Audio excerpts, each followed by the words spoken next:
এদের কোম্পানি সার দিচ্ছে, মানে এমন একটা অবস্থা যে সার দিচ্ছে, যেমন যে ফসফেট, ইউরিয়া, পটাশের পরিবর্তে দস্তা নামক একটা সার আছে, সেই দস্তা দেওয়ার কারণে মাটির 2 থেকে 3 ফিট যে উর্বরতা শক্তি, সেই শক্তিটাকে একেবারে মাটি গ্রাস করে নিচের থেকে উঠায় নিচ্ছে, নিয়ে সেটা হচ্ছে আপনার তামাকের ওই শক্তিটা হচ্ছে তামাক গাছের সঙ্গে প্রয়োগ করতেছে। কিন্তু নেক্সটে এই তামাক বাদে, ওই দস্তা বাদে অন্য কোনো ফসল ফলাইতে গেলে সেই জমিতে আর কোনো ফসল হচ্ছে না। অর্থকরী ফসল, যার প্রেক্ষিতে আমাদের দেশের ম্যাক্সিমাম কৃষকরাই কিন্তু এই তামাকের প্রতি আগ্রহশীল হয়ে উঠছে। প্রিয় দর্শক, এই যে তামাক, এই তামাক কিন্তু একটি মাটির জন্য কিন্তু অত্যন্ত একটি ক্ষতিকারক ফসল, কিন্তু তারপরেও আমাদের দেশের কৃষকরা এই তামাক চাষ কেন করে সেটা প্রতিনিয়তই কিন্তু আমি সেই প্রশ্নের উত্তর কিন্তু খোঁজার চেষ্টা করি এবং কৃষকদের কাছ থেকে সেটাই একটু জানার চেষ্টা করি যে কৃষকরা এই তামাক একটি ক্ষতিকারক ফসল হওয়ার পরেও কেন চাষ করে। সেটা কিন্তু তারা কিন্তু রীতিমতন আমাদের কাছে বিষয়টা তুলে ধরেন যে মূলত লাভজনক একটি ফসল হওয়ার কারণেই এই তামাকের প্রতি তারা বেশি গুরুত্ব দিচ্ছে এবং এটির প্রতি তারা আগ্রহশীল হয়ে উঠছে। আমরা লক্ষ্য করে দেখেছি যে এই যে বিস্তীর্ণ মাঠ জোড়া আর কি একটা ফসলের একটা চরম একটা ক্ষতিকারক ফসল, সেটা হচ্ছে তামাক। কিন্তু সেই তামাক চাষের প্রতি কৃষকরা দিন দিন ঝুঁকে পড়ছে। আসলে আপনার দৃষ্টিতে আসলে কেন ঝুঁকে পড়ছে এবং এই চাষটার প্রতি কেন এত আগ্রহশীল, আপনি কি মনে করেন?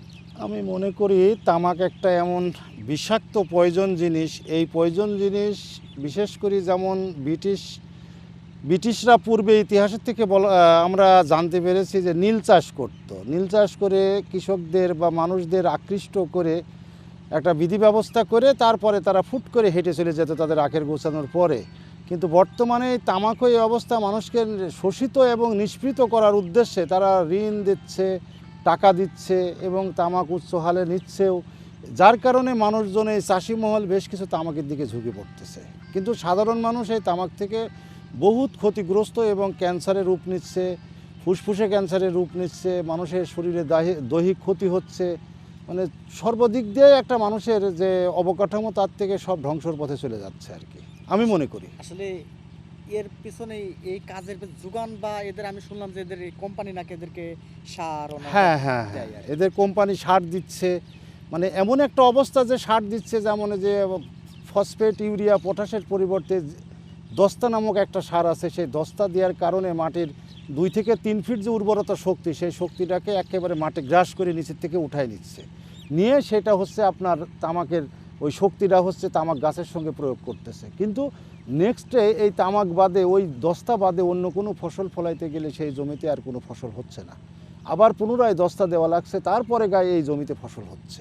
তার মানে এই জমির টপ সেলটাও নষ্ট করে দিচ্ছে একদম এরা।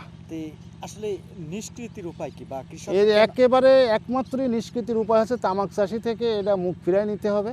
তামাক চাষ করা যাবে না। তামাক চাষ থেকে যদি মুখ ফিরায় নিতে পারে তবে এই দেশের মানুষও বাঁচবে, এই জমিগুলা উর্বর শক্তির হাত থেকে বাঁচবে। তা না হলে জমিও নষ্ট হয়ে যাচ্ছে এবং মানুষগুলোও সব নষ্ট হয়ে যাচ্ছে। এই ব্যাপারে তো সরকারি উদ্যোগ নেওয়া জরুরি।